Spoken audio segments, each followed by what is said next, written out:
Testing, testing. This is a test. Just, yeah, the light.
And then as soon as it goes yellow, it's a minute left. But I don't want.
Just that red light?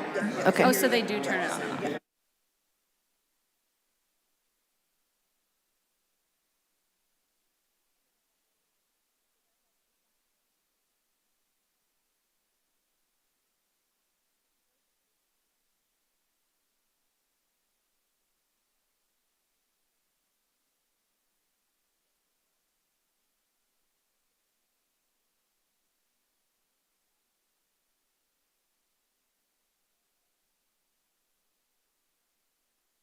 The red light comes on. Testing, testing.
Test 1, 2.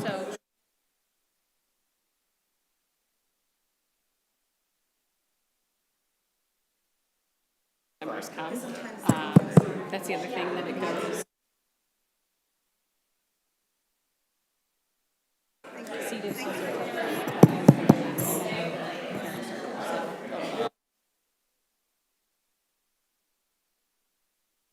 The bill, Okay. and so that 2 hours, you think, roughly? makes, I would roughly, that's Okay. 11:30 to noon.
This hearing on the Subcommittee on Commodity Exchanges, Energy, and Credit entitled Building Opportunities in Rural America Through Affordable, Reliable, and High-Speed Broadband will come to order. Good morning and welcome to today's hearing on broadband internet connectivity and the great opportunities it presents for our rural communities. This is an extraordinarily important and very timely and very necessary hearing. And this issue is important one because it lets us shine light on those rural areas that have seen what broadband investment can do and are thriving because of their access to broadband. Rural broadband is a prime example of how government investments coupled with private innovation can create a ripple of success and increase the quality of life for Americans in our rural communities. So we're going to hear today from a cross-section of very knowledgeable people who have worked hard to increase access to and success in healthcare, agriculture, local communities, education, and small businesses. We're going to hear from them on their successes in leveraging broadband connectivity to enhance the services they provide to our communities. And it is my hope that through these stories, their reports to us this morning, that we can have a conversation, a meaningful, productive, beneficial conversation for our rural communities about those steps that we still need to take because there are many, many rural communities that are crying out for our help and for broadband. In my home state of Georgia, for instance, we have lost 7 rural hospitals since 2010. I want to repeat that. So you see, 2010, just 9 years ago, and we've lost 7 rural hospitals. And this is third most in our nation. So there are so many of our states who are suffering an impact with the loss of hospitals and the absence of those hospitals and broadband access. In many cases, means this. It means the ability to access telehealth, which 1/4 of rural adults say that they have used. Let's go to the field of education. The gap between rural and urban adults with a college degree continues to widen. Broadband connectivity opens up a range of possibilities for online continuing education and degree completion at an increasing range of schools, including comprehensive state universities and our land-grant colleges and universities, as well as regional schools with more specialized programs. Our farmers, for example, continue to use broadband to expand their toolbox and their knowledge base to make the most of their precision agricultural applications. And small businesses, they can leverage broadband to access a world's worth of consumers outside their own communities. But not if we do not make and expand this investment. And our subcommittee in agriculture here are committed to making sure that we expand this investment. Now, I wanted to have this hearing so that we can see what's being done well. What of those successes can be done in other communities, and also what work remains for us to do. And I also know that the Federal Communications Commission Chairman Pine plans on releasing an order for very soon, requiring increased reporting in an effort to improve the current failing broadband map system. So it is very important that rural America weigh in on these policy changes at the FCC and here in the halls of Congress as we continue to talk about proposals to rebuild our crumbling infrastructure. This is the key that will open the door when Congress moves and puts forward the rebuilding of our crumbling infrastructure program. And we can't wait for that to start. And so I know that all of us on this subcommittee agree, both Democrats and Republicans, that it is essential that rural broadband is an integral part of any infrastructure package. And we're going to make sure that rural broadband is a major centerpiece of our rebuilding of our infrastructure package. So I'm eager, as all of us are, to hear from our witnesses and how they tackle the challenges in rural America to give communities the access and tools they need to thrive through our broadband technology. We have to work together to make sure that our policies encourage growth and success in our rural communities nationwide. And now, in the consultation with our ranking member and pursuant to Rule 111E, I want to make members of the subcommittee aware that other members of the full committee may join us today.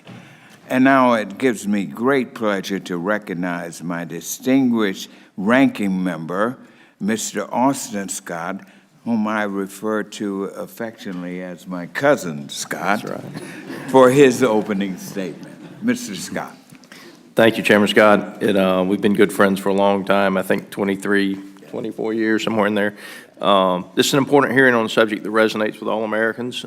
Specifically, it resonates with me and my wife and my children. We live 15 miles north of high-speed internet access, and we live 15 miles south of high-speed internet access. And there are many times in our life where the fastest access that we have is through connecting to our iPhone.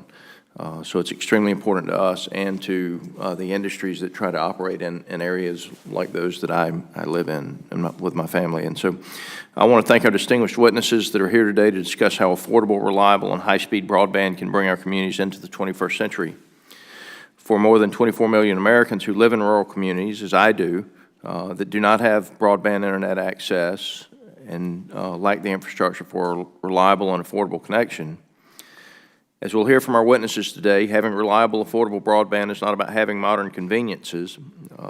It's certainly important for us, but for most Americans, broadband access is about access to information, options, choices, and quite honestly, it's virtually impossible to run a business without it today.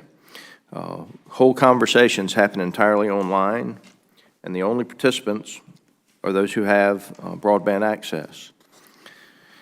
Information of all forms is created, shared, and consumed entirely through a broadband internet connection, and much of the machinery today is dependent upon these internet connections to function.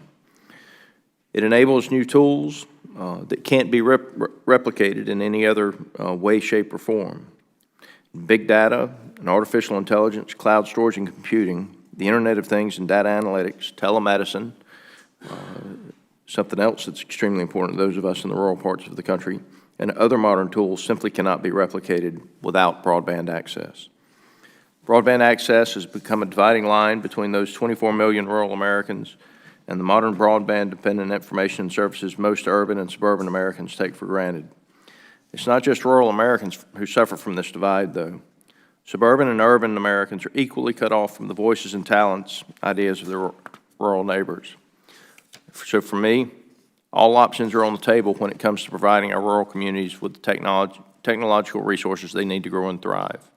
This includes strengthening effective programs already in place at the USDA and FCC, advocating for robust broadband support and an infrastructure package, and even encouraging innovative technologies like TV white spaces. This committee did great work last Congress in the 2018 Farm Bill to ensure that the USDA has the tools it needs to bridge the digital divide in rural America. Included were 2 amendments, which originated in our office, that I'm very happy that to have the support of this committee, that addressed accountability measures and expanded RUS loans and grants to the middle mile infrastructure projects. Now, some might say quality broadband infrastructure investments will connect rural America to the rest of the world. I would suggest that it connects the rest of the world to the benefits of rural America. By bridging this digital divide, we'll enable access to a wealth of economic opportunities for all parts of America, and it is in everybody's best interest. With that, Mr. Chairman, I yield. Thank you very much, Mr. Scott. And now I recognize our distinguished ranking member of the full committee, Mike Conaway, for any opening statements he would like to make. Well, thank you, Mr. Chairman. Appreciate your kindness and forbearance. Thank you for scheduling this hearing. It's an important topic, one that's been on the top of the minds of most members for a long, long time. As the ranking member noted in his opening statement, broadband access is not about convenience. It's about being able to participate in modern life and the economy, which is rapidly moving onto the internet. For those who lack access, their lives are fundamentally different than those who do have access. As Ms. Beauregard noted in her written testimony, broadband is a platform, a generic technology that is powerful because it enables the creation of other tools and technologies. The importance of broadband is one of the many reasons that I'm so proud of the Farm Bill we passed last December. We worked together across the aisle and across the Capitol to take the best ideas for how to build broadband infrastructure into our rural communities. We not only provided a new grant program to build broadband where it is needed, but also new requirements to build what is needed for the long haul. The forward-looking standards that we passed will make sure that new broadband projects provide high-quality internet service for long into the future. Because of the 2018 Farm Bill, USDA has the ability to better target its limited resources to the rural communities most in need. By prioritizing projects, incentivizing investments in more rural territories, and requiring better assessments for proposed service territories, we will be able to help our most rural and least equipped communities while protecting taxpayers.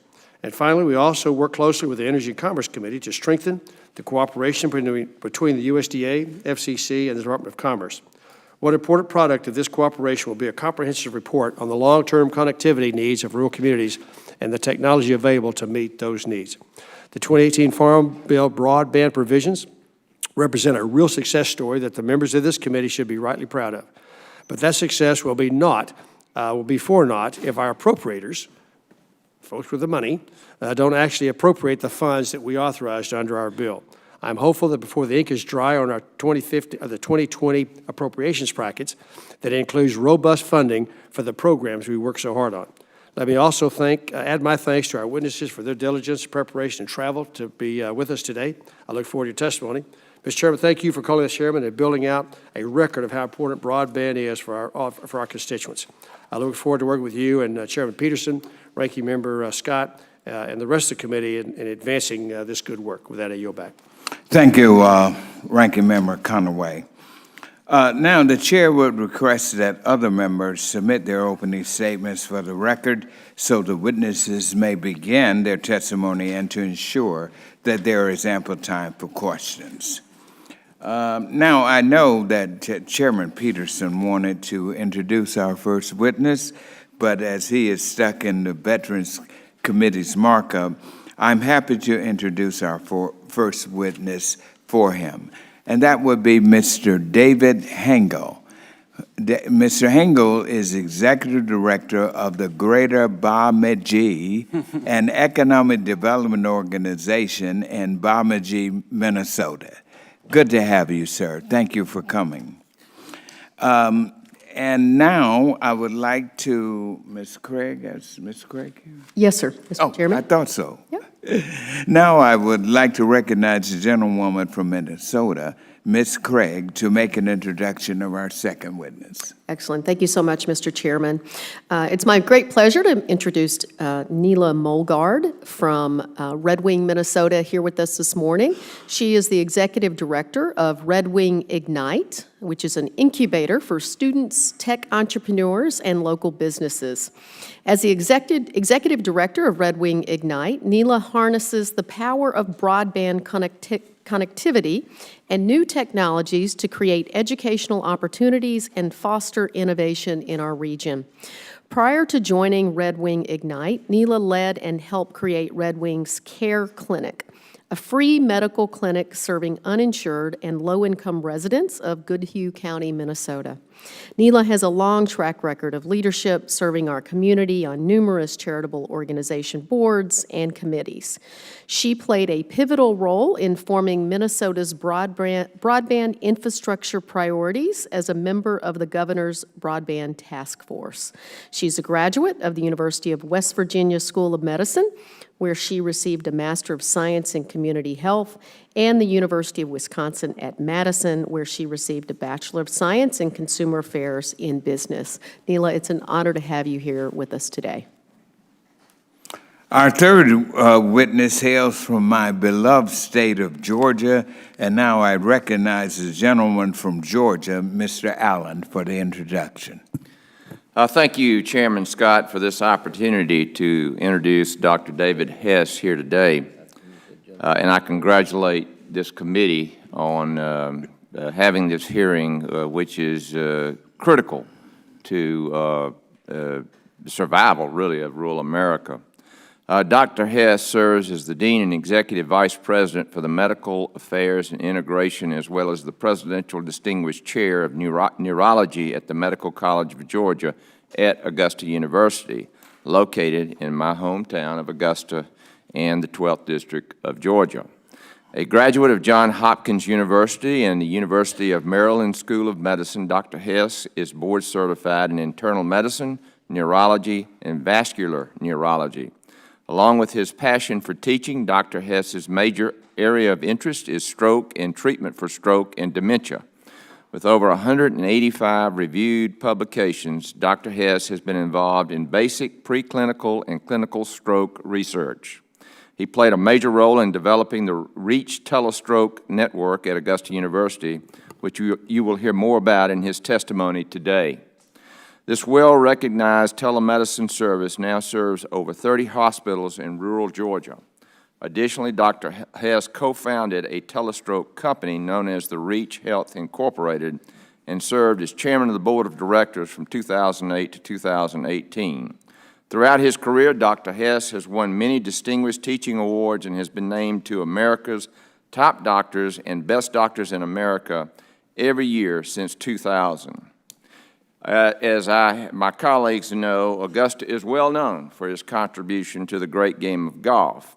And as you will see, witnessed by the ties that Dr. Hess and I are wearing today, that we honor that tradition. But I will tell you this, Augusta is known through the efforts of Dr. Hess and his colleagues as the cutting-edge, high-tech medical center of this nation.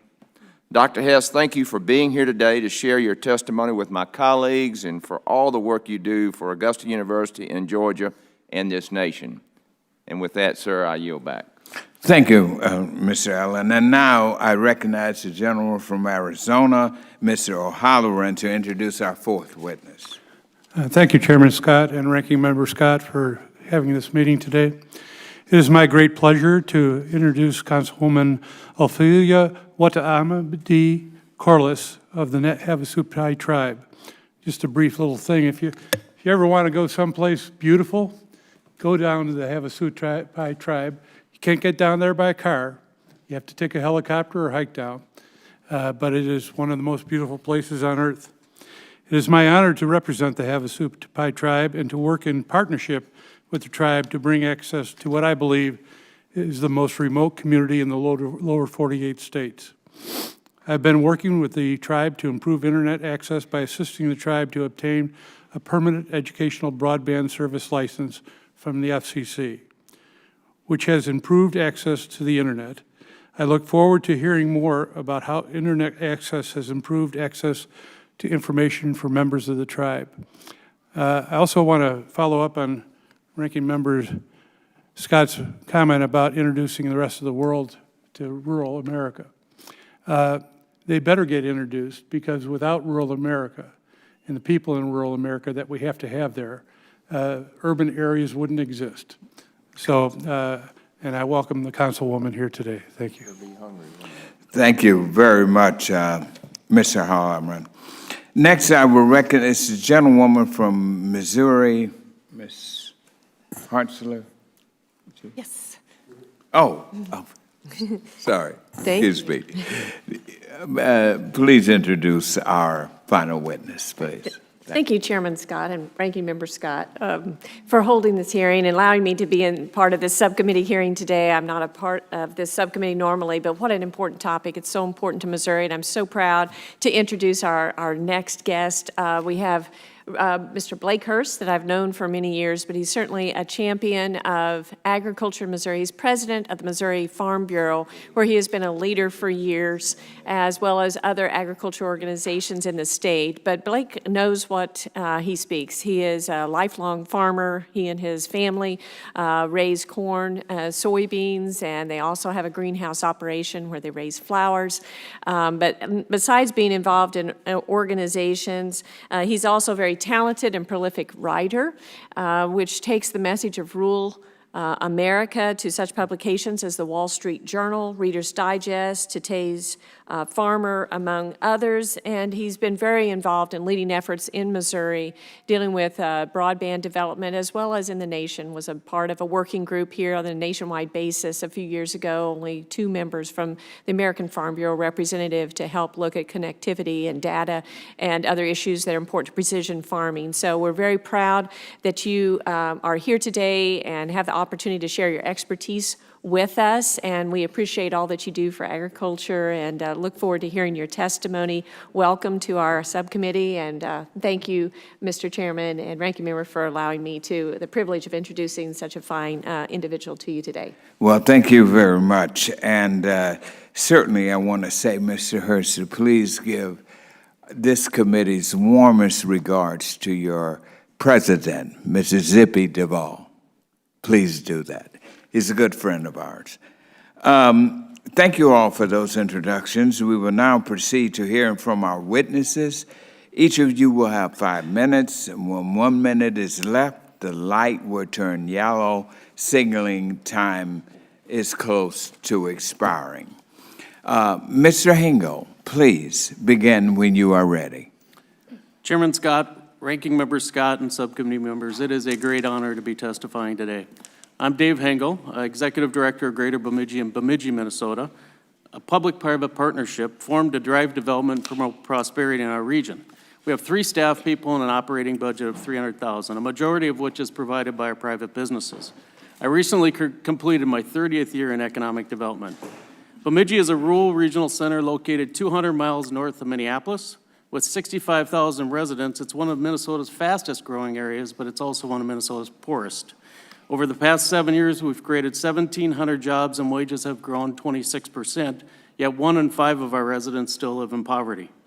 Despite a historic low, our unemployment rate remains higher than the national average.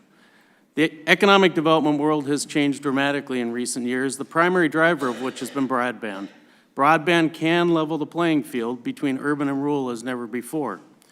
In the past, our nation has made bold decisions to ensure our rural areas are competitive, from ensuring access to telephone services to building the interstate highway system. I believe broadband is the interstate highway system of our generation. Without strong broadband, rural communities will be left behind. National policy has called for telecom services in rural areas to be comparable in both price and quality to urban areas. If rural America is to play a role in the global economy, it is essential that national commitment remain. Bemidji has been blessed. Our rural telephone cooperative, Paul Communications, took a visionary approach of laying one of the nation's largest all-fiber networks. As a result, nearly every home, every farm, and every business in our region has access to gigabit broadband. Moreover, Midco, a private regional provider serving the upper Midwest, also provides high-speed broadband services to the Bemidji area. With these two leading-edge companies serving our community, our broadband services rival any in the nation. Drawing on my experience in economic development, I believe broadband's economic impact is especially significant in the following areas. First, in corporate recruitment efforts. For a majority of my career, when companies considered our region, they would focus on three things: access to cheap land, cheap capital, and cheap labor. Now they look to access talent, quality of life, and the availability of high-speed broadband. Delta Dental is our most recent example. They are constructing a new $15 million operations center in Bemidji, creating 165 very good-paying jobs. They chose Bemidji in large part due to the broadband services offered by Paul Bunyan Communications.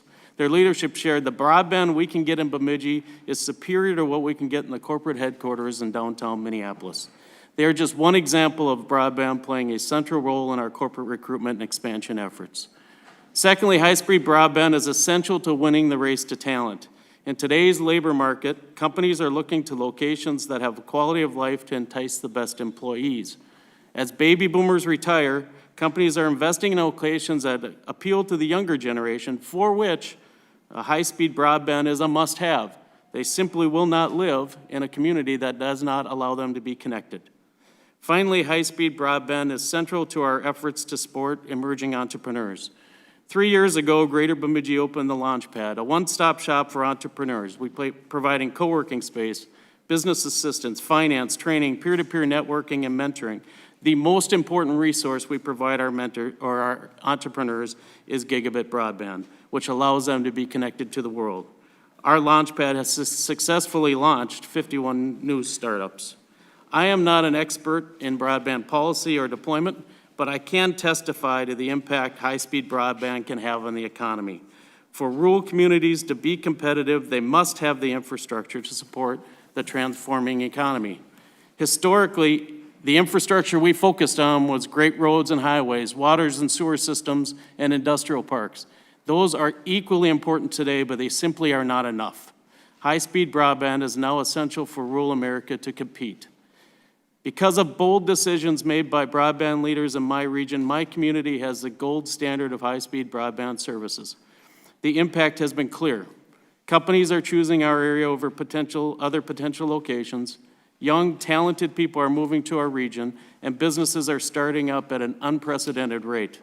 I encourage you to do all you can to help other parts of rural America reap the same benefits we've felt in Bemidji. Thank you. Thank you very much, Mr. Hangel. Now, Ms. Mulgard, we will now hear from you. Chairman David Scott, Ranking Member Austin Scott, and members of the subcommittee, thank you for allowing me to testify today. I'm Neela Mulgard, the Executive Director of Red Wing Ignite, located in a small town of Red Wing, Minnesota, nestled along the bluffs of the Mississippi, only 50 miles south of St. Paul. We have a diverse economy of advanced manufacturing, agriculture, and tourism. Red Wing Ignite is a hub and a facilitator of community innovation, advancing students, entrepreneurs, and businesses to compete in the 21st century economy. That entails a co-working space, startup support, maker space, and programs to prepare our youth for the future workforce. We have cold winters, lots of eagles, people who work hard and want the best for their kids. And through Ignite, I get to help our community stay competitive. The City of Red Wing formed a partnership with Hiawatha Broadband Communications to invest in broadband infrastructure with fiber. That investment has made it possible for the stories I will share with you today. Red Wing Ignite launched in 2013, leveraging our gig network and our partnership with US Ignite, initially supported by the White House and the National Science Foundation. We are the only rural city in US Ignite's network of 28 smart gigabit communities, a program providing tools to build smart communities, driving new services, startups, and technologies. For us, broadband is like electricity. We turn it on and it works. Yet you need more than the gig to grow an economy. Rural communities require a different strategy, one that builds density of talent, expertise, and resources. Ignite is both a physical and virtual hub for innovation. Broadband was the essential first step, but so is an organization like Ignite, bringing opportunity, exposure, and access to students, entrepreneurs, and businesses. I'd like to share stories highlighting our 3 focus areas. First, growing our talent pipeline. We plant the seeds to grow future innovators, the employers of tomorrow. We provide leadership to create STEAM learning inside and outside the classroom, college tech internships, and worksite learning by convening schools and manufacturers. Tony was a high school senior participating in a tech entrepreneur class where students solve problems using technology, culminating in the opportunity to pitch to investors. Tony said, "I was exposed to people and curriculum that heightened my knowledge of coding and entrepreneurism, and now I'm launching my own startup." Second, advancing entrepreneurs. With US Ignite and regional partners, we convened a statewide Ag Tech Challenge, seeking new technologies to solve problems facing agriculture. The winner was Jack Killian with Poultry Patrol, a robot for turkey farms. It collects data and may increase the weight, decrease mortality, and salmonella rates amongst turkeys. Killian said, "This opportunity gave me a reason to explore an idea. With Red Wing Ignite's help, I was quickly able to get in contact with investors, customers, and mentors. Now I feel confident I can make Poultry Patrol a reality." Currently, though, finding turkey farms with broadband has been challenging. It's costly for farmers to implement this on their own. Third, supporting rural innovation. People want to choose where they live and bring their careers with them. We've seen this locally with people leaving urban areas for the benefits of small-town living. In response, Ignite has created a co-working space, makerspace, startup support, and other resources. The strongest network we have, even in the world of fiber, is the human network. How did we get here? I have one word: collaboration. Red Wing Ignite forges partnerships with government, academia, corporate partners, and individuals to grow our innovative ecosystem. As a result of our work, we were recently 1 in 9 communities nationwide selected by the Center on Rural Innovation to receive technical assistance funded by the Economic Development Administration to support our efforts to create an innovation-based economy. Through perseverance, we've learned these lessons. Communities without broadband are in jeopardy. Broadband access alone is not enough for economic vitality. Economic success should be evaluated by talent attraction, retention, and development, not only the number of new jobs. Public-private partnerships are critical for success and sustainability, and local champions are needed because it doesn't happen quickly. In closing, the African proverb says it best: if you want to go fast, go alone. If you want to go far, go together. This work can't happen in isolation. We want to thank our local, state, and national partners. Thank you for the opportunity to testify, and I look forward to your questions. Thank you very much. Now, Dr. Hess, please begin your testimony. Thank you. Good morning. First, I'd like to thank the chairman.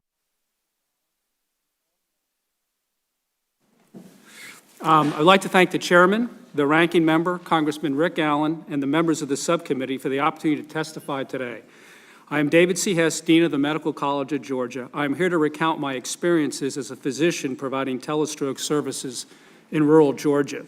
Back in 2004, the early days of telestroke, I was coaching a Little League baseball team when I was called about a 45-year-old man with a stroke at Emmanuel County Hospital in Swainsboro, Georgia, a 25-bed hospital in Congressman Rick Allen's district. There were only 2 of us covering our telestroke network in those days. The baseball field was 25 minutes to my home, but only 5 minutes to Taco Bell.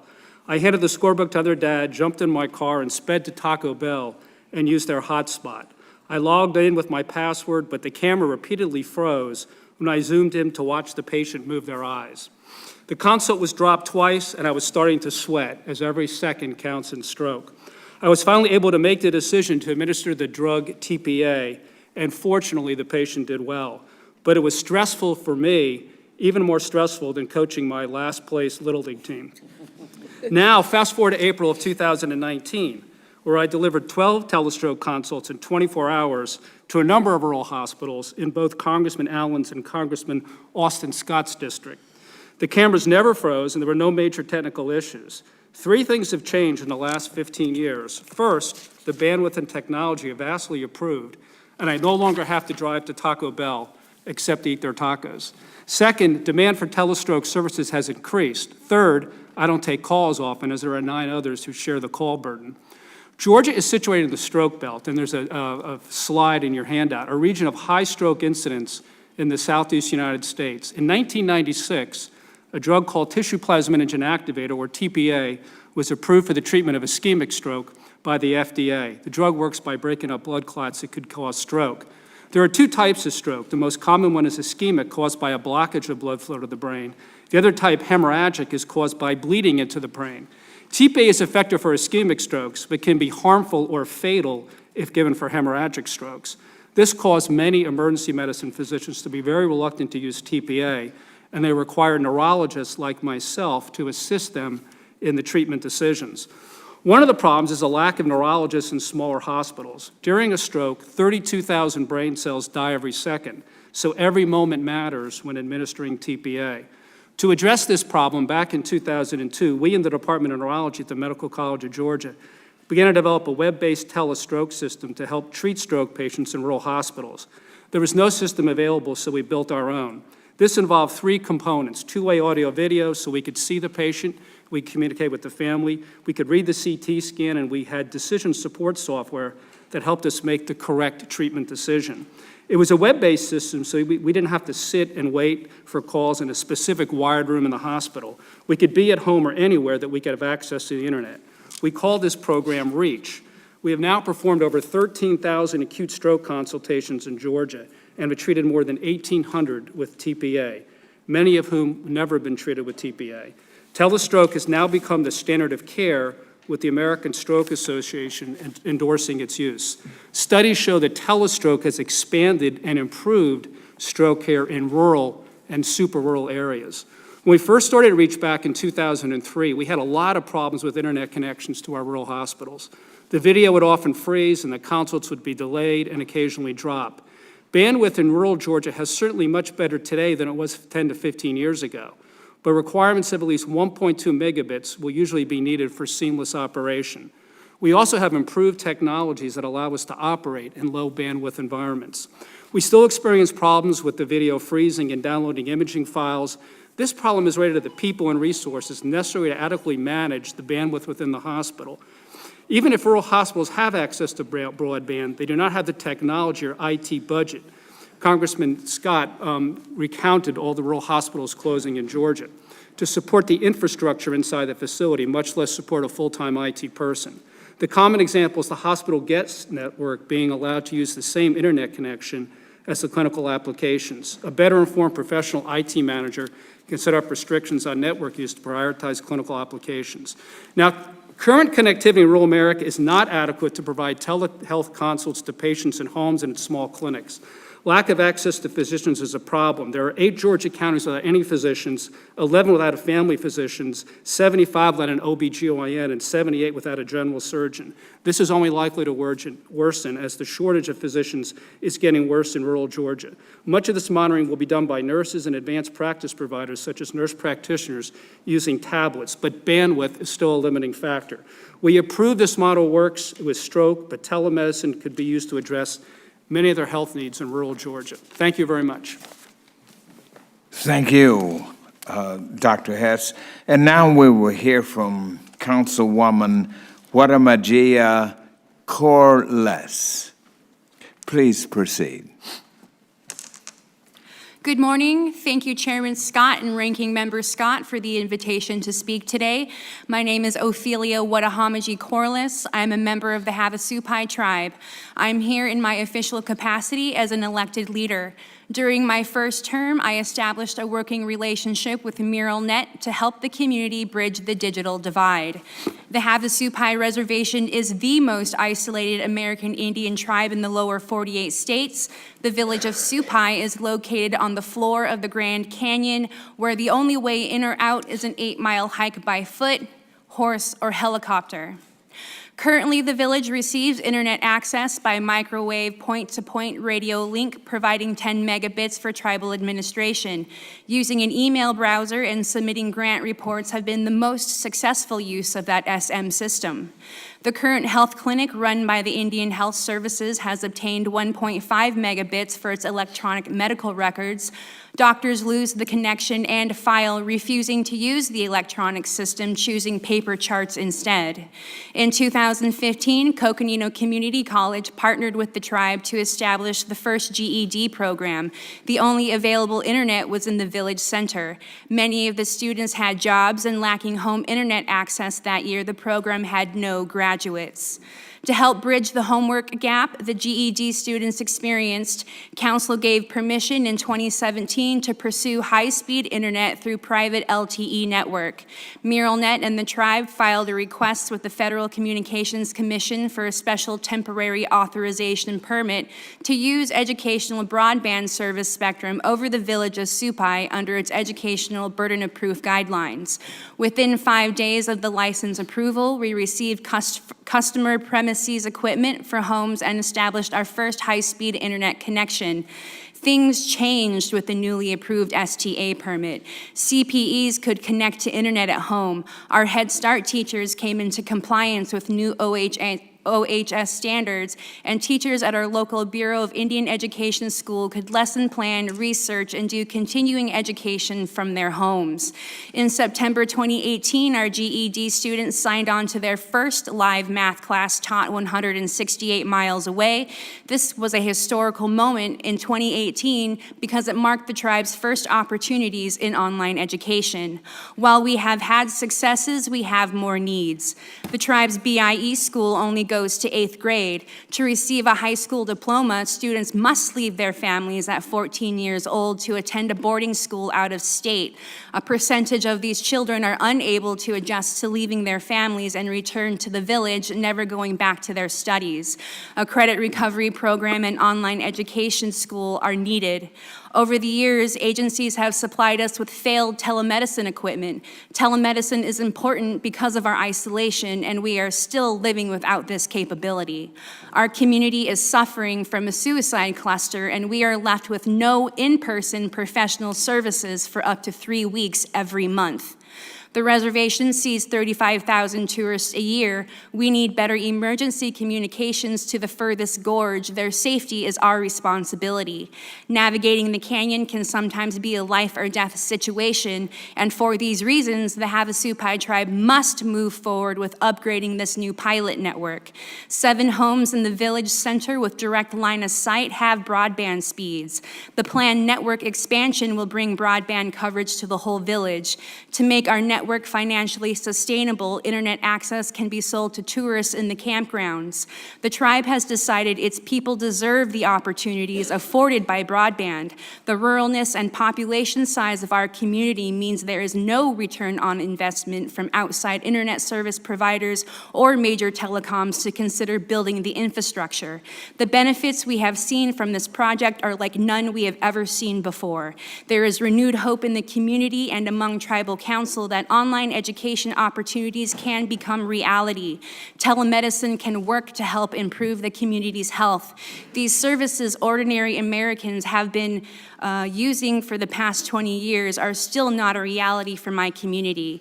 These disparities may be among the most extreme, but the disparities of the digital divide are felt across Indian country. I support monies specifically allocated to rural American Indian nations within the funds being negotiated. I can only speak to what my expertise is, which is my community, the most isolated and rural tribe in the lower 48 states, which is the story of American Indian country.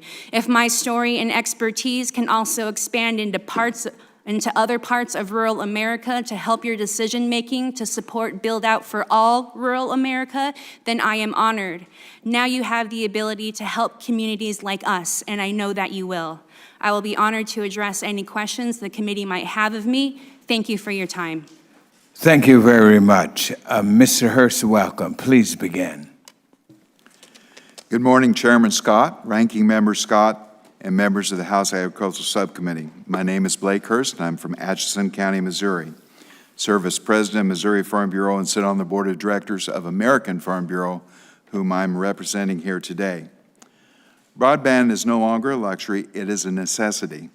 Rural broadband is essential to modern agriculture, the farmers and ranchers who grow our food, and for the quality of life in rural America. I'm driving my combine and the phone rings. It's my 84-year-old father who's driving our other combine. The conversation goes like this. Dad says, "I just got a call from John Deere." I said, "Uh-huh." Dad says, "They said I was running out of DEF," which is a fuel additive we use. I said, "Uh-huh." Dad says, "They're watching us." Farming has changed. We used to think that we just grew corn and soybeans. Now we generate data, trillions of bits, all containing information that can make us more efficient, economical, and can reduce our environmental impact.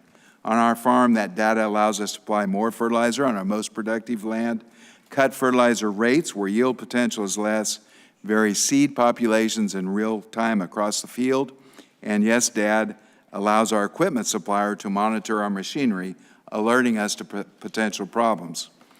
After we collect this data, we must transfer it from our machines to the company who writes our prescriptions for fertilizer and seed, share it with our partners who supply our seed, and eventually utilize it when making crop insurance and other business decisions. Transferring this data, which is essential to the future success of every farmer, requires access to fast and reliable and affordable broadband. My friends in the livestock industry use broadband-based programs to monitor the development of each animal, analyze markets, make data-driven management decisions, and from monitoring feed usage and rations to scheduling delivery of animals, livestock farmers use broadband daily to improve the efficiency of their operations and ensure the health of their herds. While broadband connectivity is critical on croplands and ranch lands, rural communities also need broadband for healthcare, government services, and educational and business opportunities. We still have members who have to travel to the nearest fast food restaurant in order to use a hotspot so their children can finish their homework. That really is not acceptable. Broadband is important to rural Americans because we deserve the ability to be a part of the larger society as well. Current and future generations of rural Americans will be left behind without adequate broadband service. While most Americans take broadband for granted, 26% of rural Americans lack access to broadband compared to only about 2% of urban Americans.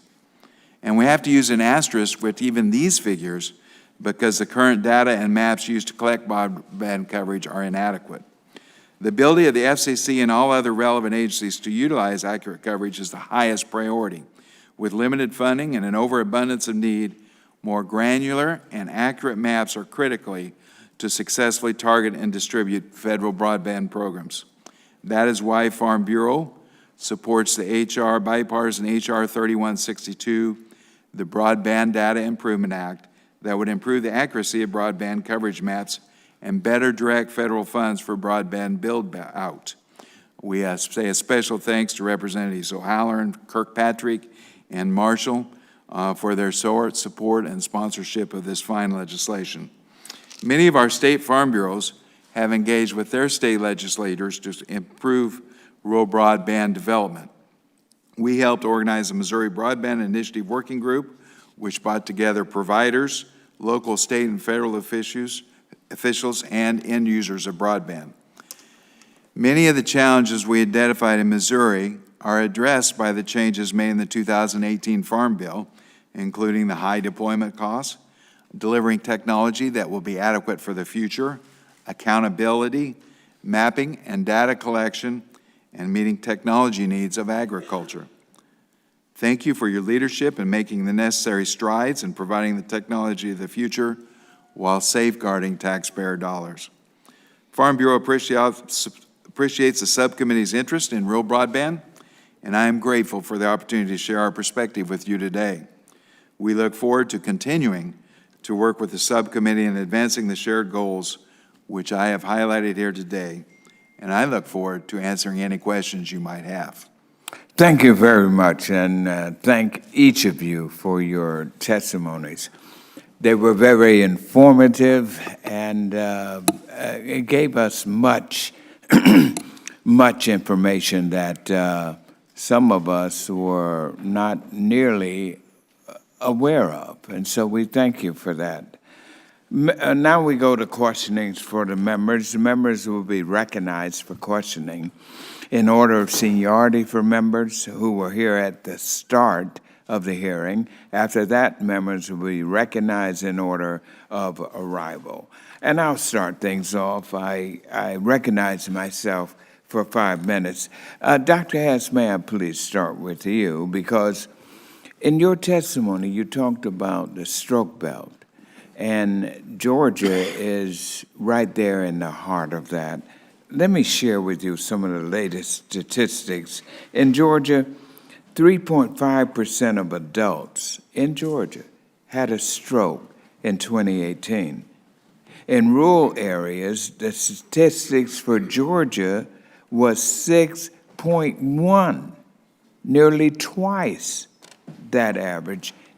And it was 8.2% in 2017. And, you know, and this is one of the reasons, I give a health fair every single year in my district for each of the 17 years we got here.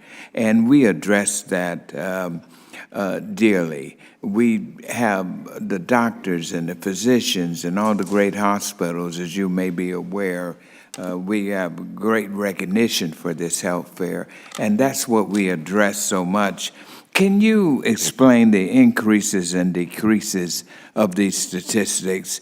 And also, can you tell us the answer to, are we doing something differently year to year, or are stroke numbers normally this varied? Yeah, Chairman Scott, very, very good point. So not only is Georgia in the stroke belt, but most of the coastal plain of the Southeast, so South Carolina, North Carolina, Mississippi, Alabama, and it's usually in the coastal plain, but it is. And there's racial disparities too. African-American men have a very high rate compared to whites. So African-American men are the highest, and African-American women, and then it drops down to white women and men. What would be a rate racially on that? That's a very good point. What is the magnitude of the differentiation? Yeah, well, between it's a ratio probably between 1.5 and 2 times as high, but that even doesn't adjust. You have to look at age. You have to adjust it for age. And the tragedy is, like the patient I talked about, 45 years old in Georgia in the stroke belt. We have strokes occurring a decade earlier than other parts of the country. So not only are there more strokes, but they're occurring in the prime of life. You know, so it's not unusual to see a 45 or a 50-year-old person. It's not just elderly people who are getting strokes. And the other thing is, the strokes was here only the tip of the iceberg. I don't want to get too off broadband here, but there's a lot of silent strokes that will occur that people don't even know about. For every stroke you have, there's 5 silent strokes, and that's a big contributor to dementia.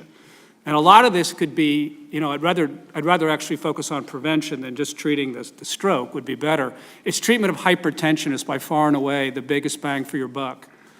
And we don't have as many programs that we used to have to treat hypertension. And I think, you know, a lot of rural patients don't have good access to health care.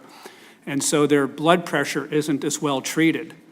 African Americans have a higher prevalence of hypertension. They have more difficult to treat hypertension, and for any given level of blood pressure, they have more end organ damage like stroke. So there's these definite racial differences, and they tend to be accentuated in rural areas where there's less access to health care. Right. Well, thank you very much for that. Ms. Molagard, you gave a very interesting saying. You said, if I can remember correctly, you said, if you want to go fast, go alone. But if you want to go far, go together. What did you mean by that? Give us an example of what you meant. Yes, it's an African proverb that I've heard, and I've just really resonate with the work that we do in our local community level. To do the work that all of us here are doing, you need to forge these partnerships with a variety of sectors. You have to work with your government, you have to work with your schools, you have to work with your local businesses to really drive sustainable change in your community. So that quote I like because it might take more time This work it's heavy lifting, but if you bring the right people together and everyone's at the table, you can make lasting impact for your communities, your regions, your state, and nation. Well, thank you very much. I hope you won't mind if I use that. I'm going to be on television promoting my health fair, and I will use that. But I will give you credit. No, That's a great It was thing. not from me. I just researched. Oh, it's from Africa. Good. We'll give her that. I now recognize the gentleman from Georgia, Ranking Member Scott.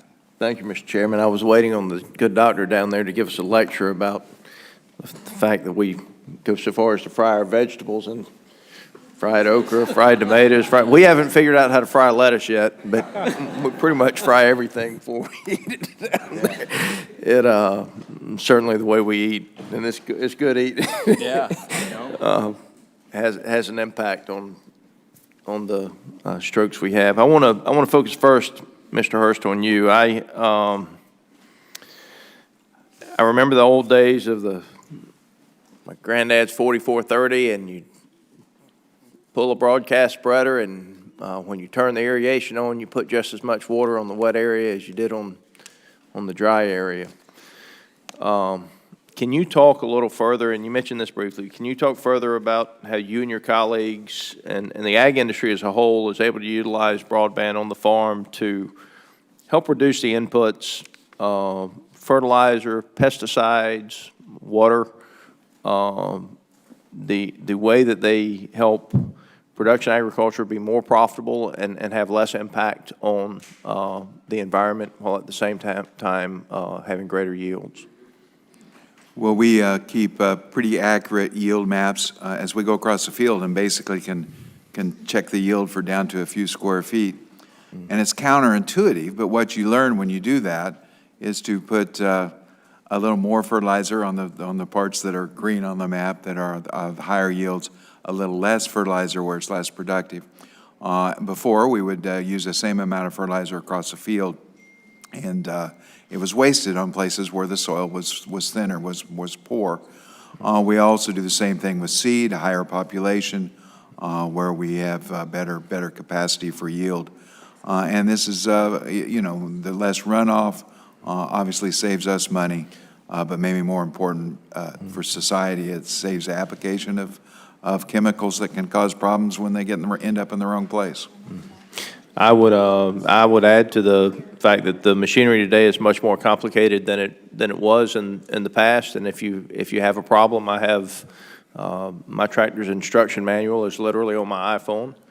But if I don't have access to the internet, yeah, I can't get the information I need. We absolutely use just Google a problem, and if they can't fix it, and we have to have a tech come out from our dealership, the first thing he does is hook up to the internet to start tracing the codes. No, I beg to differ. First thing he does is he starts that timer when he leaves the shop. Absolutely. And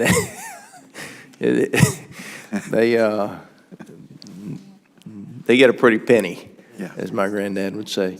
Doctor, you have a relationship with Tift Regional Hospital where my father is a physician. I know I've talked with him many times in the past. Him as a orthopedic surgeon and trauma surgeon, just the ability in rural America for a physician to pull up an x-ray at their home instead of having to drive to the hospital to look at a patient to know if that's something that is an emergency that requires an operation today, or if it's something that the patient's actually better off with a wait-and-see approach. If you could expand a little further on how it's helping deliver health care into the rural parts of the country, I'd appreciate that.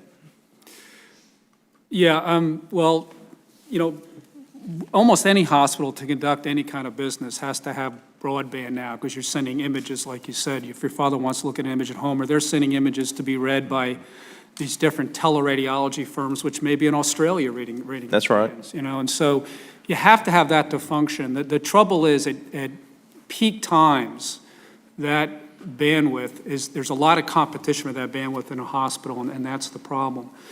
Now, the problem is getting into patient homes is the other problem, and getting into clinics. A lot of times they don't have broadband access, so. I was thinking the physician's home. Yeah, well, the physician's office can even have trouble. You're right. I mean, you can have downtimes, even we sometimes have trouble in Augusta. One of the worst things that ever happens is if my cable goes out from a lightning storm, you know, because I do telestroke, we all have backup systems. But, you know, we have to have wireless backup systems. You're right. So even physicians, you know, trying to conduct business is very difficult in rural areas.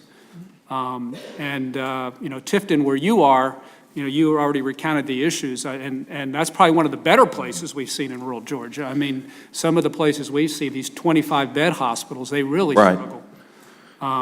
They struggle, you know, I don't know how they do it.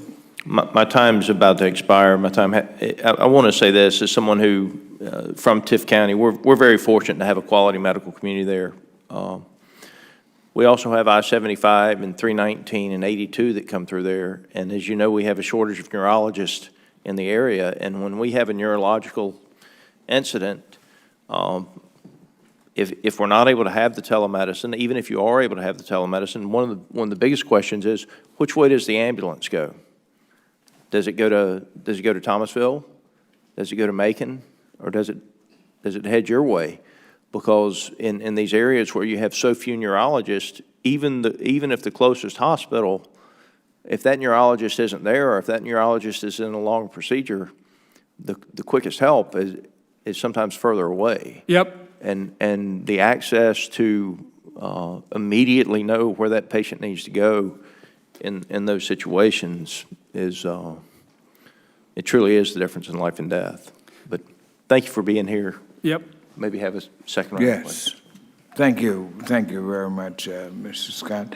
And now we'll hear from the distinguished lady from Minnesota, Ms. Gregg.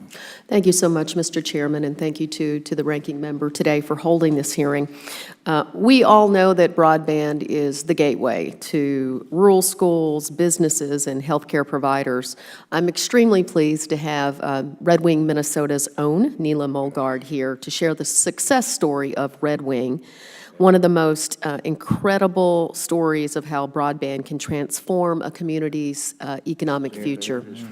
Neela, in your testimony, you mentioned that Red Wing Ignite has played a significant role in creating new educational opportunities for students in STEM, coding, and hands-on internships. How does broadband access expand the learning opportunities available to students outside of the classroom? And additionally, how does your organization collaborate with local school districts to improve those career pathways for students?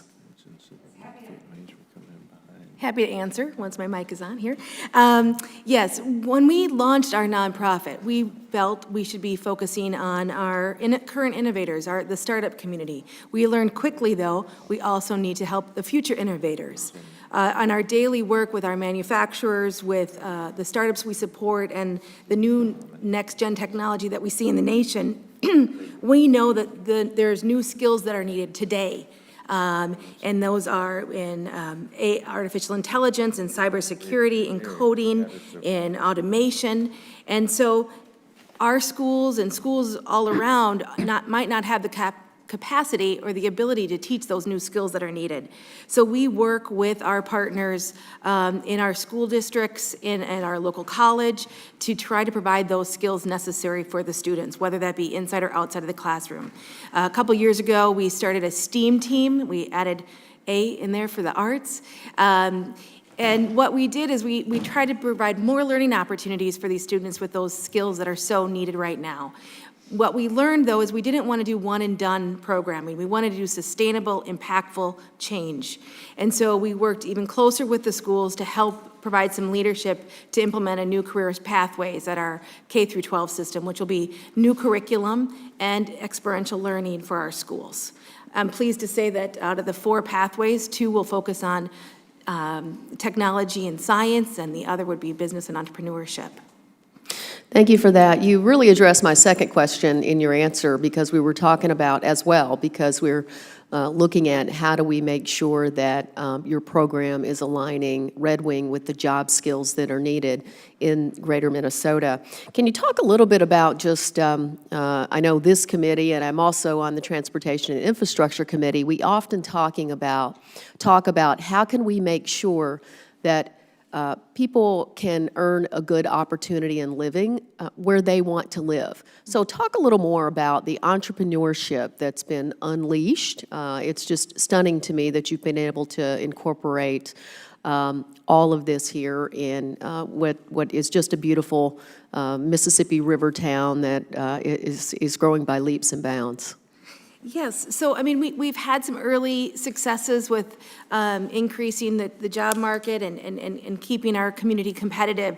One program, I could focus on is our Learn and Earn program. It's 1 in 5 pilots in the state of Minnesota, working with high school students in high-demand, high-growth jobs. So we have placed students in manufacturers around us, and they not only get a college certification, but worksite learning, so they can choose the path. Is it college, or is it directly into career? And so success rates right now, we have 5 students going to technical college, we have 4 going to a university for engineering, and 3 got a job immediately out of high school for local employers. With our startups too, we're just providing the tools needed to be able to advance their business one step at a time with tools that they would not automatically have. Thank you so much. I just want to add that, this hearing is incredibly important. We're talking about broadband, but I hope we all see that through your testimony here today, Neela, it takes intentional leadership, it takes collaboration to make sure that we reap the full benefits and opportunities of the federal dollars that we're investing in these programs. So thank you for being here, and with that, I yield back. Thank you, Ms. Craig. Now, Mr. Baird, you're recognized for 5 minutes. Thank you, Mr. Chairman, and Minority Member Scott as well. Appreciate the opportunity to have questions which deal with, my first one deals with telehealth. And Purdue University Center for Regional Development has conducted numerous studies on the lack of rural broadband and social and economic benefits to Americans and what can be gained from increasing that access. And many of you as witnesses have mentioned those benefits here today.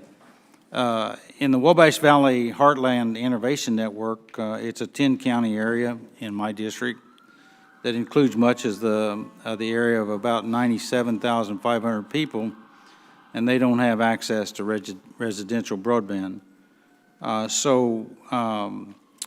We have been interested in expanding the appropriations that would be involved in improving or funding distance learning and telemedicine, and to give better access to the equipment that would help do that. So, Dr. Hess, I would ask you if you would care to elaborate on the types of healthcare services that can be, in addition to what you work with now, that might be provided to a patient in his or her home. And I'm also looking at the kind of equipment that works best for that patient in order to receive that telehealth and telemedicine. Yeah, so good question. So one of the biggest needs, one of the biggest needs is telepsychiatry, and telemental health is a huge need. Actually, if you look at requests that we get, it's often for telepsychiatry. So there's a big movement now to develop different platforms because that's a huge need. Some of that would be done in clinics. Some of it could potentially be done in patient homes. Most of the thing in patient homes would be more preventative care. In medicine, we're not very good at preventative care. We tend to be in a fee-for-service world where the more we do as physicians, we get paid. That's just how the reimbursement is set up. But we like to go to a world where we're rewarded and reimbursed for preventing disease, but we're not there yet. So, a lot of this can be done, as I mentioned. It doesn't have to be, there's such a shortage of physicians now in many areas that a lot of this can be done with nurse practitioners. They tend to be very, very good at this, developing relationships. So you look at patients that have complex diseases, chronic diseases like diabetes and hypertension, and you focus on them, and a lot of that management can be done by nurses in the home or pharmacists to review their medication. The other big group is, 5%, we call them the super users, 5% of patients consume about 50% of the healthcare resources. You know, they go to emergency rooms, they get admitted a lot. And that would be a group to focus on, and there's been some movement now to focus on those patients. It can't all be done through telehealth. You do need boots on the ground. You need to touch people. You can't do everything by telehealth, but telehealth is a great adjunct, particularly in rural areas. The other thing is, you know, we can provide specialists tend not to be in rural areas, and telehealth is a great way to bring a specialist consultation, if not to a patient's home, to a community health clinic where they're going. So I think it's a combination. Most of the stuff in a patient home is monitoring for diseases you have. You know, so you're monitoring the blood pressure. And, you know, we're not very good at controlling blood pressure. And a lot of times it's because we put people on so many medications, they can't keep track of them. I can't take 3 pills a day. I forget. How can we expect our patients to take 10 pills a day? So that's best done by nurses, nurse practitioners, and pharmacists. Doctors, we're not too good at that, honestly.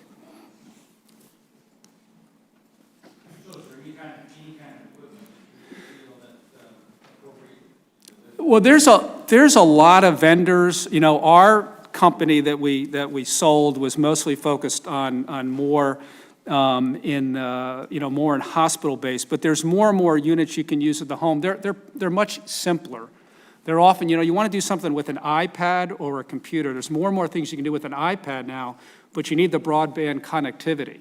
And on an iPad or a tablet, I should say, you can put a lot of patient education because, you know, we're not very good also at educating our patients. We tend to, you know, rush through. We tell them we're going to get an echocardiogram. They don't know what that is. A lot of that information we put on tablets that they could work with. So there's a number of systems. I don't want to go through all the commercial. There's a number of companies that do that. But I think if you have the connectivity, you can always find a vendor to help you with the technology. The connectivity and the human factors are more important than the technology. I mean, the technology is almost a commodity. There's many good vendors for it. Thank you very much, and I see I'm out of time. I wish I had time to have every one of the witnesses. I got questions, but thank you, Mr. Chair. I yield back. Well, thank you very much, Mr. Warren. Now we recognize the distinguished lady from Iowa, Ms. Axney. Thank you, Mr. Chairman and Ranking Member, for holding this important hearing. Rural broadband, of course, is essential to modern agriculture, small businesses, and rural communities, as so many of you are talking about today. And as a member of this committee and a member of the Rural Broadband Task Force, getting our rural communities connected to the internet so they can grow and thrive is definitely one of my highest priorities. Iowa ranks among the top 10 best states for education, opportunity, healthcare access, but it comes in 33rd for internet connection. The FCC defines rural broadband as 25 megabits per second. As a reference, watching a movie on Netflix takes at least 5 megabits per second. And our rural communities and farmers, as several have pointed out, are not sitting around watching TV. Many of the latest farming technologies require broadband connections for data access and analysis of their fields. Farmers and businesses rely on broadband access to manage their inventory, communicate with customers, and grow online. Adequate broadband access is critical to the success of our rural communities, small business owners, and farmers. According to the FCC, 26.4% of rural Americans lack access to adequate internet speeds, and that's definitely true in my district. We don't know how many Iowans are lacking broadband access because current FCC maps indicate a much higher connectivity rate than actual data from our local communication companies. There are large parts of my district, and I can tell you this from firsthand experience, where cell phone service isn't even available, much less internet. And in the areas that do have internet coverage, there can be huge differences. So for instance, in Red Oak, it's ranked 54th among all Iowa cities for internet connection, but literally just 23 miles away in a town very similar in size, Shenandoah, it's ranked 430th. And even my largest city, Des Moines, has 37% slower internet connectivity than the national average. I think much of this comes from the disparity of the last mile, which is when internet providers won't extend into the areas that they see profitable, often stopping right at county lines or just outside the business district, leaving rural communities to either foot the bill or not be able to compete in a 21st century economy. I want to highlight some folks in Montgomery County, Iowa, and the important work they're doing, led by Shauna Silvius, the Director of Montgomery County Economic Development. Montgomery County is leveraging USDA's New Market Tax Credit Program to complete that final mile of connectivity. And when they're successful, they will literally be the first county in Iowa to have certified fiber optic to every home and business. The first in Iowa, and it's 2019. When I spoke with Shauna and Red Oak Mayor Bill Billings, Montgomery County Supervisors Bryant Amos, Mike Olson, and local business owners like Kevin Cabbage and Mickey Anderson about the economic development that high-speed internet brings, they all shared that connecting our rural communities is critical to ensuring our rural communities survive. From finding all the right avenues to funding, to navigating all the different agencies, the USDA, FCC, Department of Commerce, et cetera, our communities have very little guidance or assistance. So I'm really happy to have you all here today because given your experience, you've been successful in navigating these broadband issues and helping connect your communities. So I'd ask any one of you to comment and give me the advice that you have to help communities like mine who are either struggling to get started, having trouble finding enough funding, or who need to close that last mile gap. Thank you.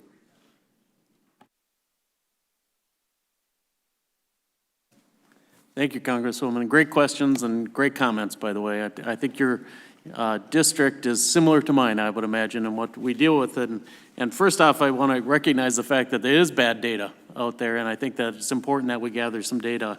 We were lucky in my region because we had a cooperative that has decided to lay the fiber because it's part of their mission. They believe deeply that it's economic development and community development is part of their mission as a rural cooperative. And so that was we're very lucky to do so. I think with Midco also, having a personal interest as a company in the success allowed them to make what would be decisions that are beyond what I would say would be business case analysis. And so I think that you have to use all the resources you can. You have to bring together both the business community as well as the education community, the healthcare community, and make the case. In Minnesota, we created the Office of Broadband, which has provided some leverage funds as well as federal funds to start reaching that extra mile, which is incredibly difficult to get to. Thank you. Any other comments? Yes, please. Thank you. I live about 20 miles south of Shenandoah, so I can certainly agree with the lack of broadband in that community.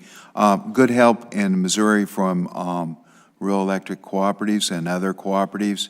Actually, our broadband comes from a small cooperative in southwest Iowa to our farm, and they reach across the state lines there. So really outstanding efforts, I think, from the cooperatives, and we appreciate that very much. Thank you. Well, thank you very much. Gentleman from South Dakota, Mr. Johnson, 5 minutes. Thank you very much, Mr. Chairman. And for 4 years, I was the vice president of an engineering and consulting firm that worked in rural broadband. And, we designed and put into place about 8,000 miles of fiber optic network a year, did a number of wireless builds as well. And I'm not sure there was anything more rewarding than seeing the real joy, the satisfaction of these communities that were getting connected to real, gigabit-type networks that they had not had access to previously. And I was particularly struck when there were traditionally underserved communities or sub-communities. And we've talked a fair amount today about demographic differences in broadband availability. I want to shift just a little bit to demographic differences in broadband adoption, or to what extent people are actually using the speeds that they can get access to. And of course, we often talk about this with regard to age. And so I was just curious for any of the panelists, if you want to share from your medical or tribal or agricultural communities, stories you may have about getting older Americans connected to these resources.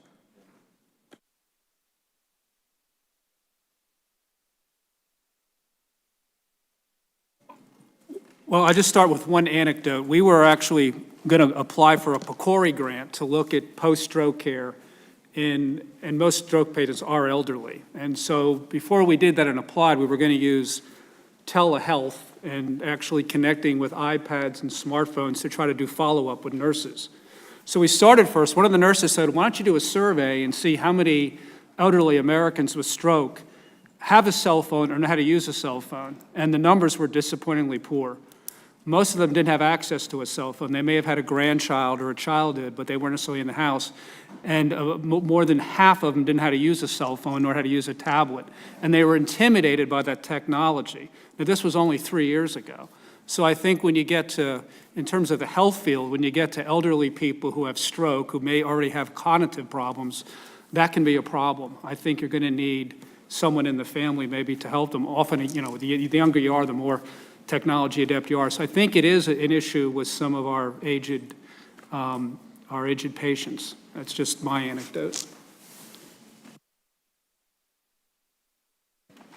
I would say also that it's about the adoption as you speak. It's when individuals can really change the way that they work, learn, and live using this technology.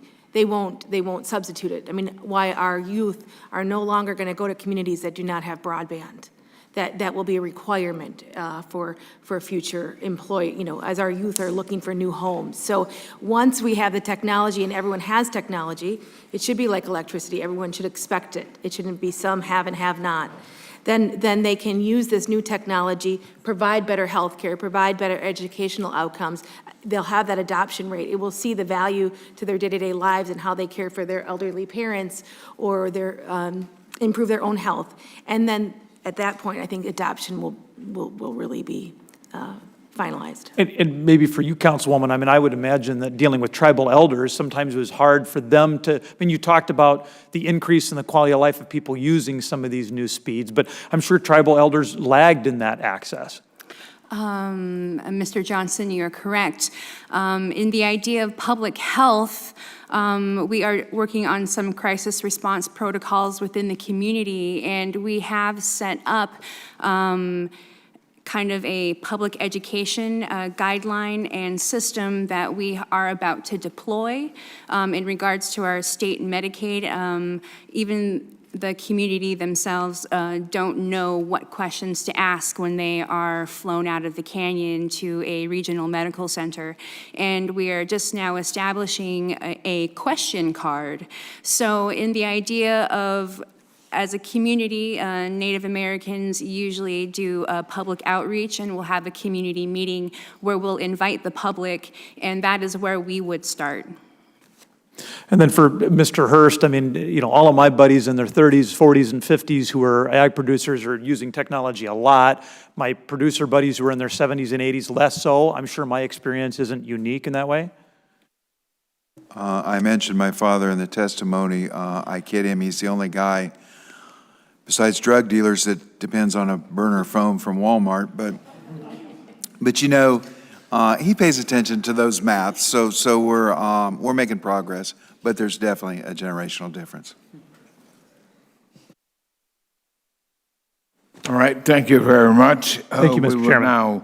You're welcome. We will now recognize Ms. Kirkpatrick, lady from Arizona.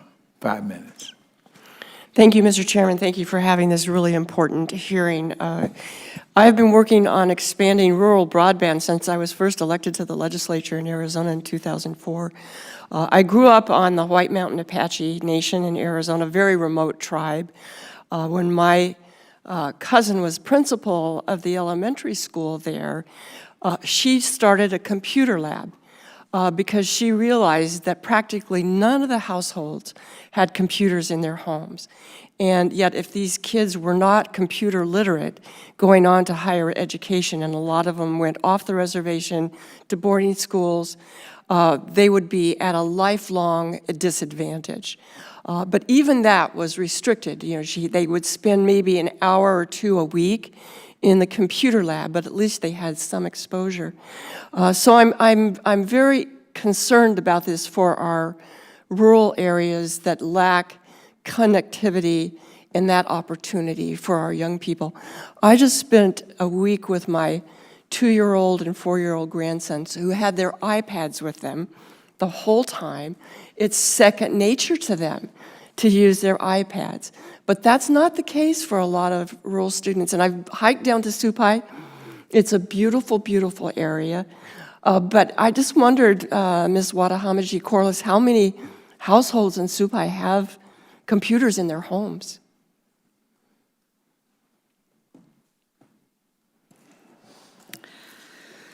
So with our old SM system, we did have a public network with 10 megabits, and we did try to deploy home modem use.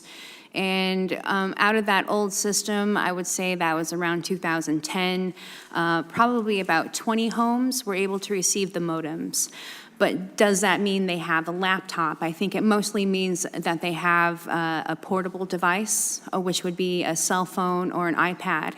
So also in regards to our GED programs that we have been trying to initiate for since 2015, that is also the same case. The students will ask the tribe for a laptop because they don't have one. Last year, I was only able to get 2 laptops donated. So in the same way that I was able to check out the CPEs for home internet use, I also checked out the laptops, and currently we only have 2. So I would have to say, Ms. Kirkpatrick, I would guess of the 128 homes in the village of Supai, I would guess about maybe 28 of those homes may have a computer. Thank you. I'm going to switch gears a little bit. I have a Veterans Advisory Council, and we just met when I was home last week, and we come from they come from all over the district. I have a very rural county, Cochise County, and the veterans depend on telemedicine and the internet to communicate with the VA hospitals in Arizona. And I just like the panel's comments on what we can do to improve access for veterans in rural America in terms of telemedicine.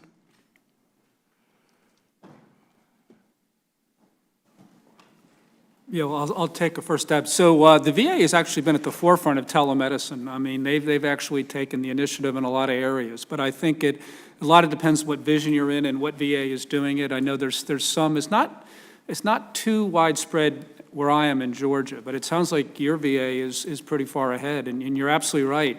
Veterans, there's just so many VA hospitals, and they've tried to develop more clinics, but again, there's wait times, there's access issues, just like there is everywhere else. So, but the VA has boy, I remember the VA was talking about this, in the early 2000s and late 1990s. They were ahead of the game. So I don't know that I have a magic pill for that, but it's a very good question, and they have been at the forefront compared to other healthcare systems. Yeah, they really have been working at it. There are still some software problems that I'm hearing about, but they've really taken the lead in that. Any other comments from anyone else on the panel? I have about 30 seconds left. Okay, yes. Hi, I do have listed here available types of spectrum that maybe the VA would be or consider either applying for a license, or there are also unlicensed networks here. There's a Citizens Broadband Radio Spectrum, which is called CBRS. That's a 3.5 gigahertz. It's lightly licensed and should be available late summer. There's the Educational Broadband Service Spectrum, but the FCC did just make their determination on that yesterday. There will be tribal priority windows, and then that'll go up for auction. There's also unlicensed spectrum of 900 megahertz, 2.4 gigahertz, and 5.8 gigahertz. And there's also what's called TV white space. It's currently unlicensed, but it has a wide enough range of frequencies to be available in most areas. I'd love to work with the tribe on expanding that in any way I can. So thank you, Mr. Chairman. I yield back. Thank you very much. And now we'll hear from the distinguished lady from Missouri, Ms. Hartzell, for 5 minutes. Thank you. Thank you, Mr. Chairman, and thank you each for being here. What an impressive panel, and I just think your communities and your states are very blessed to have you in leadership. And I want to start with Mr. Hurst. You talk about in your testimony about the importance of broadband mapping in agriculture. Can you describe some of the problems that we are currently facing, about a little bit more about the legislation that you mentioned that would be helpful, but also about the FCC's National Broadband map initiative that is underway and how you think that might be helpful. The way it works now, as I understand it, if one person, one home in a census block has access, then that means that that census block is not eligible for any federal programs. But it may be that it's just only one home, because in rural areas, because of the low population density, a census block can be a lot of square miles. So we need more granular data that gives us a better idea of how good that penetration is, how many people actually in the census block are being served. So that's why it's so very, very important that we work on these maps. It's one of our initiatives we're working on with our broadband group in Missouri. 3162 that I mentioned has that as its goal. There's also things written in the Farm Bill that would improve our mapping. So in order to fix the problem, we have to be able to measure it, and so far we can't. Right, and I'm glad that we are focused on that, because I think that's just something that hasn't been focused on as much, but it is critical that we get the maps right so that we can give the funding where it's needed and make sure that people are helped. So thank you for that. Ms. Mulgard, I really was inspired by hearing about more what's going on in Red Wing, Minnesota, and your enthusiasm and just the great things there. But I did want to get more specific, because I want to do this more in my district or whatever. So you said that it's funded by the U.S. Economic Development Administration that provides technical assistance and support to rural communities. So is the support financially or just technical assistance? What specific federal programs? Was it Reconnect funding? Was it the FCC's Connect America Fund? Or what did your community tap into, or is it just privately funded to help you expand and bring this broadband to your community? In our written testimony, I list many of our partners. Push your mic. There you go. Thanks. In my written testimony, I list all of our wonderful partners and funders. So it's been public-private partnership. Our city of Red Wing supports us. We have local foundations. We've had other grants, state, and then with US Ignite, that was funded by, they were initially funded by the White House, the National Science Foundation grant dollars. Currently, as you were referring to with the EDA, we were selected by an organization called the Center on Rural Innovation to be part of their Rural Innovation Initiative. And because we were one of 9 communities in the nation, we were able to receive in-kind technical assistance to apply for the I-6 Challenge Grant. So we don't know the outcomes of that. Now that I'm in here, maybe I need to go and see the status of that grant application. But it will be a wonderful network of communities, 9 communities throughout the nation that will now work together to try to improve our innovation-based economy. So it's the EDA I-6 Challenge Grant is what I was referring to with the help from the Center on Rural Innovation. I think we've come a long ways in providing some funding, but the problem, and I think you referenced it in your comments, was sustainability. I mean, there's money to help put the broadband there initially, but then you've got to be able to sustain that model, and so I was curious about that. But I wanted to talk about speeds just a little bit and go back to Mr. Hurst. As you know, Missouri has set out a new broadband plan, but the plan's goal is to achieve universal access to high-speed internet with speeds of at least 100 megabits per second download and 20 megabits upload for all Missouri citizens by 2028. And I know there's similar goals elsewhere. Can you talk a little bit about how and why the states are adopting these broadband speeds that significantly outpace the federal programs right now? And I was glad to offer the amendment in the Farm Bill that says now that USDA programs have to have at least 25 download and 3 upload speed, but that is still a far difference than Missouri's goal. So can you talk on that just a second? Yes, we appreciate your help on the amendment, because before it was 10 and 1, which is totally inadequate.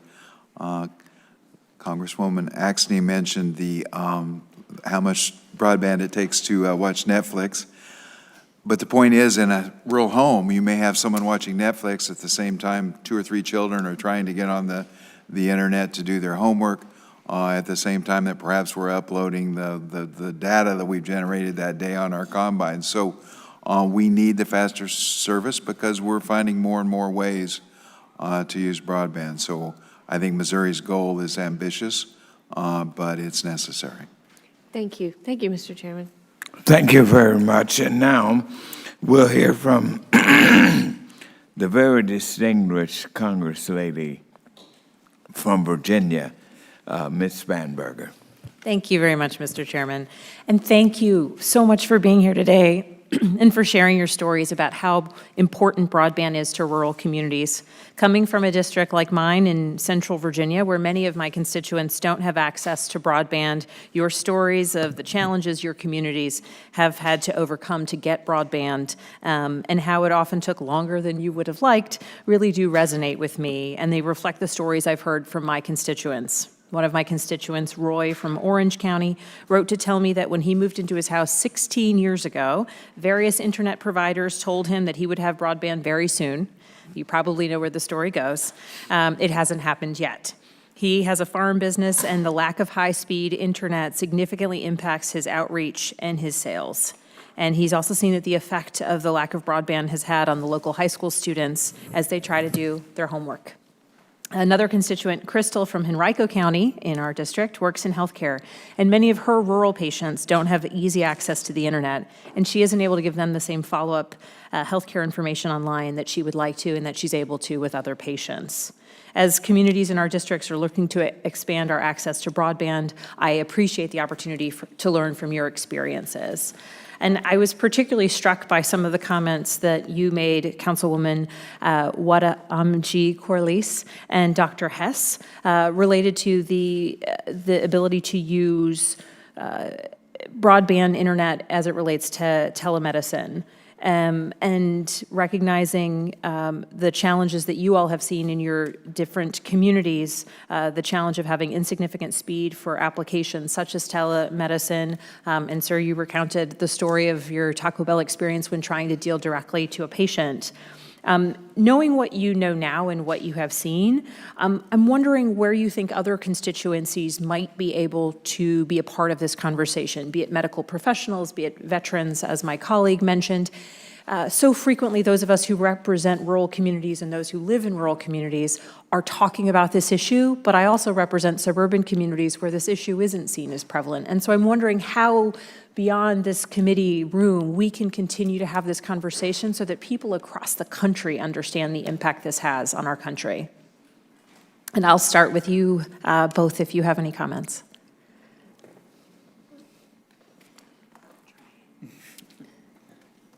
Thank you. Hi there. In regards to telemedicine services, I think public outreach and partnership are important. I don't know how many times I've come to DC and nobody knows who the Havasupai even are. And in that regard, how are they supposed to know that I'm from the most rural Native American tribe in the lower 48 states? Now, the ruralness of my community, as I mentioned, will not create return of investment for people to build the infrastructure, and that's the way that it's been all the way up until this point. We have been able to partnership with a nonprofit organization, MuralNet, whose mission was to bring broadband speeds and connect the homework gap in Native America, and we just happened to be their first partnership, and we're able to get an approved STA license through the FCC, only one of 6 since 1995.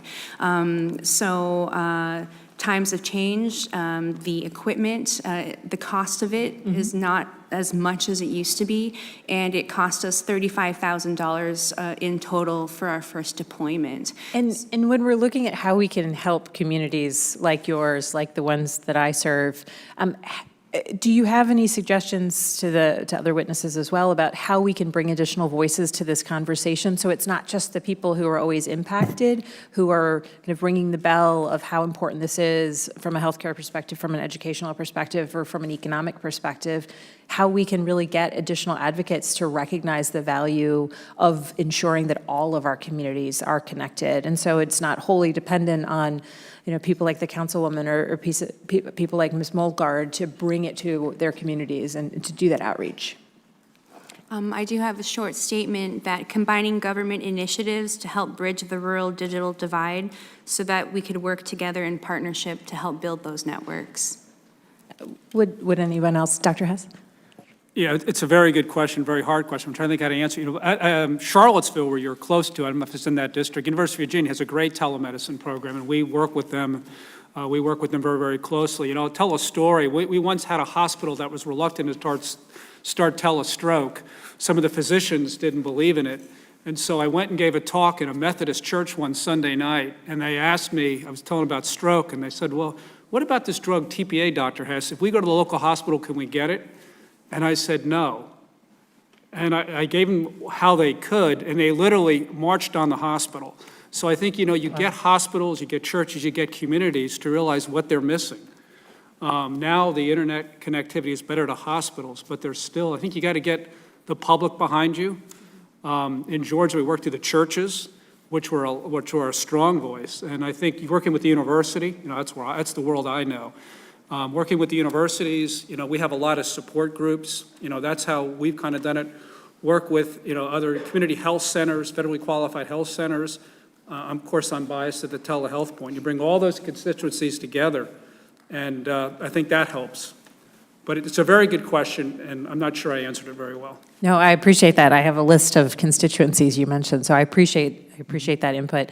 And I believe I am out of time, so I will yield back. Thank you. Thank you. Thank you. And now we'll hear from Mr. Van Drew, the gentleman from New Jersey. Thank you, Chairman.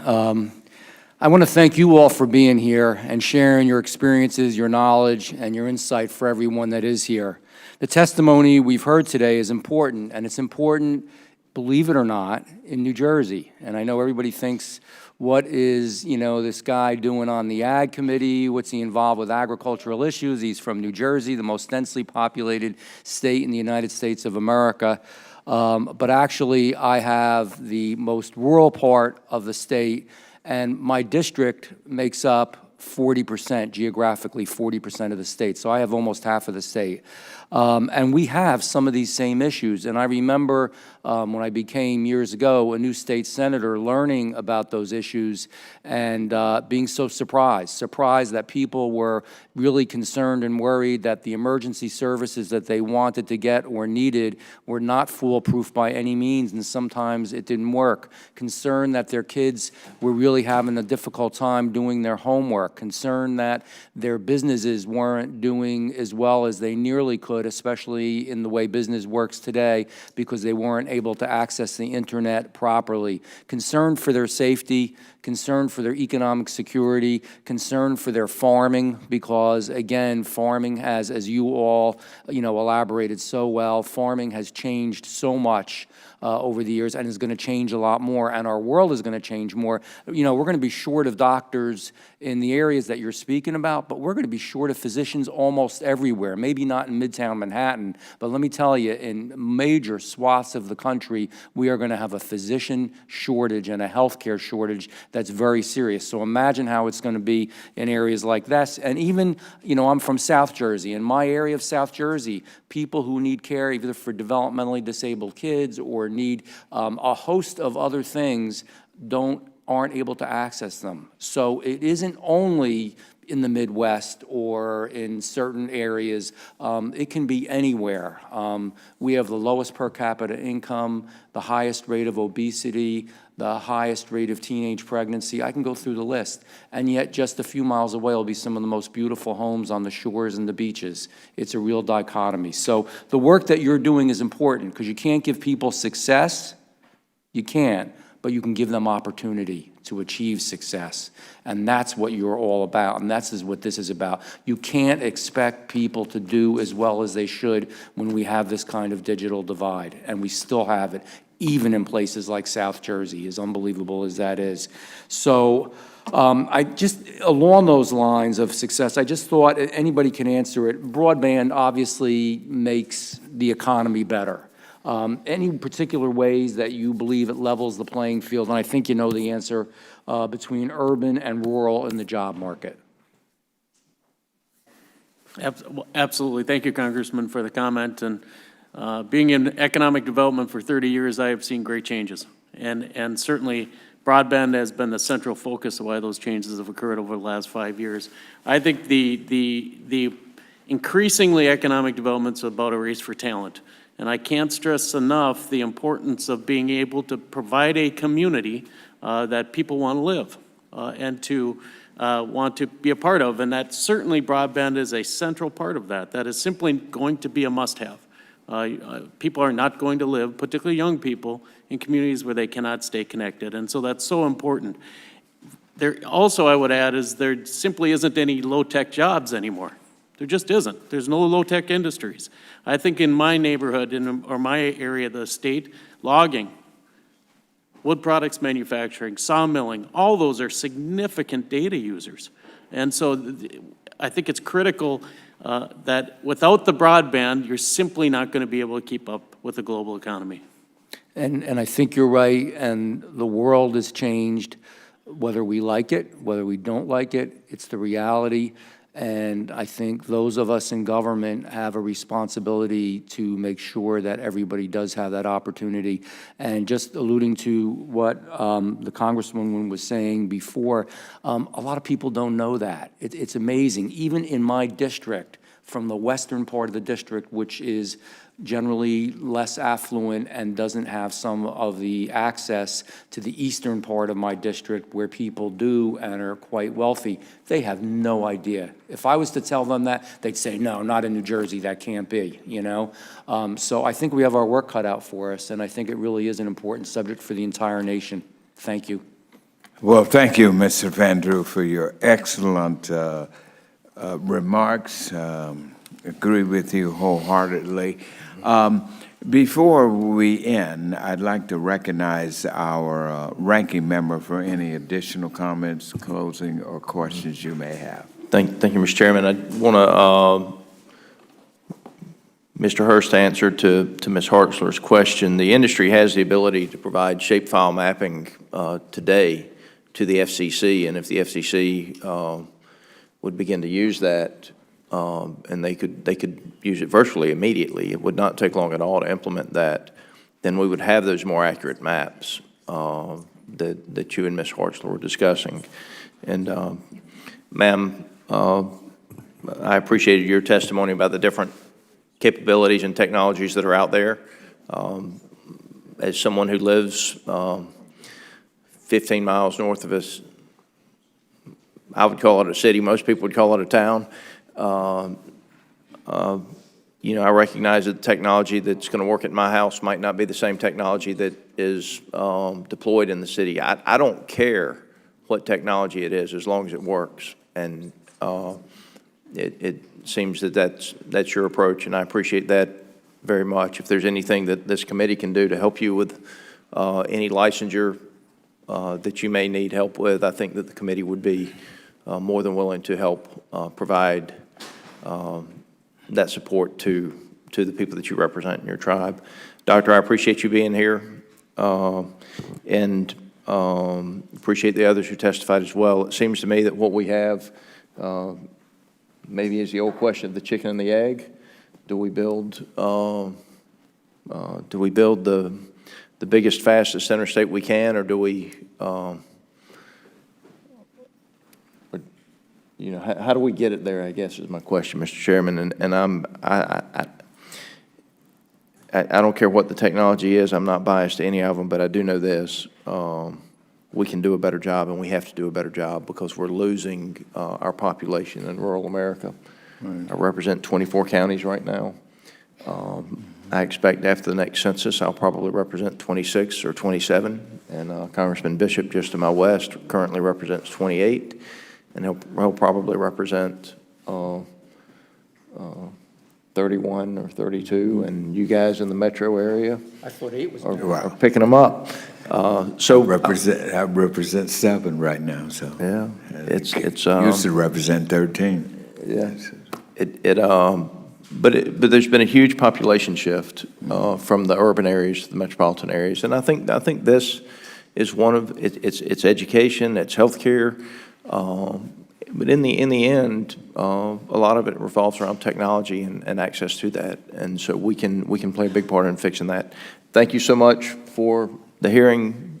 To those who were here to testify, thank you for your testimony. It was extremely important. And I think this is something that we can and will be working together to help resolve. Thank you so much, Ranking Member. You touched on a number of very important parts. And to answer part of your question going forward, we need to understand that at the bottom line right now about this, it takes money. It takes money. It takes priority of funding. And so with that in mind, I'd like to make a suggestion. I think I would start with you, Mr. Hertz, with the American Farm Bureau. You all are well placed. No national organization is more well placed to get into this bargaining situation with rebuilding our infrastructure right now. We need our rural communities to have a seat at the table as we look at the budget, as we look at where this money needs to go. And so I would like for you, and as I said, to give Zippy, my good friend Zippy Duvall, we work together on many things. And of course, you know, he comes right out of Georgia, so we go back to my days in the Georgia State Senate. But here's what I'm suggesting. I think there is some definitive, well-respected source that needs to submit to this Congress the kind of funding that our rural communities need to devote, that we need to devote to accomplish everything that we've said here. And I hope that you all know that from the passion you've heard from our committee members, that we in this subcommittee, commodities, exchange, energy, and credit, we are this financial arm of the agriculture industry and our whole approach. There's nobody better to be the champions for getting proper broadband and internet access to our rural communities.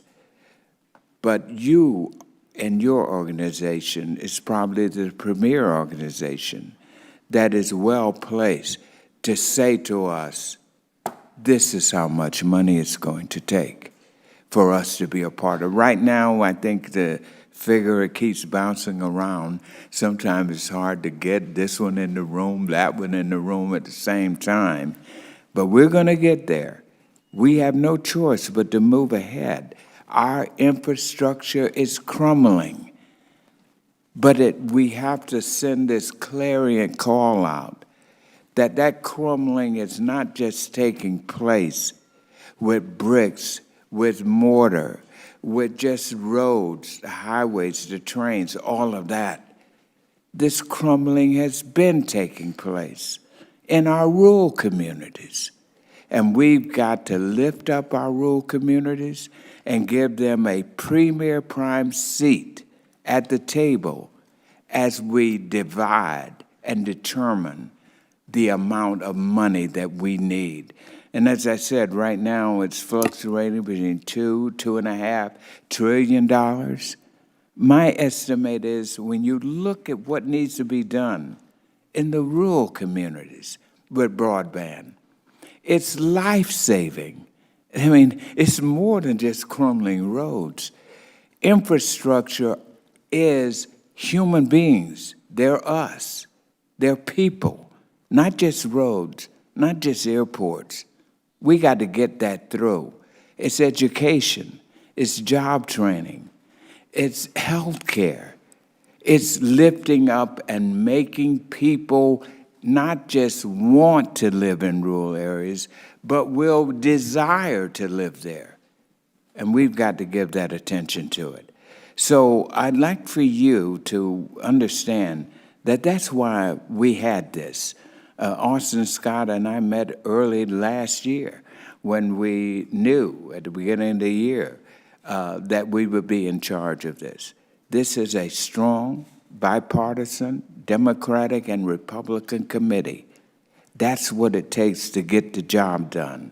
We are uniquely placed to do it, but we need you all to tell us as soon as possible how much money it's going to take, how it should be applied to make sure that our rural communities are the sparkling oasis of life, of excitement, of productivity, that they have been as the source of the foundation of our country. Our country wasn't founded on big cities. They were founded with people in small towns and towns that grew into cities. But it is the rural communities that need to have our energy and our direction. And so I want to make sure that you all take down as an assignment. Our subcommittee here, and Ranking Member Scott, myself, and our members will be your champions to get this done. But the next step is we got to get the money appropriated to do it, and we need you all to let us know how much it's going to take so we can start selling it up here. All right? Again, thank you all. And there's some homework I need to read here. Let me put my glasses on. Under the rules of the committee, the record of today's hearing will remain open for 10 calendar days to receive additional material and supplementary written responses from the witnesses to any question posed by a member. This hearing of the Subcommittee on Commodities, Exchanges, Energy, and Credit is adjourned. Great job, Chairman. Thank you, my friend. Good comments, buddy. Good job, buddy. Good job.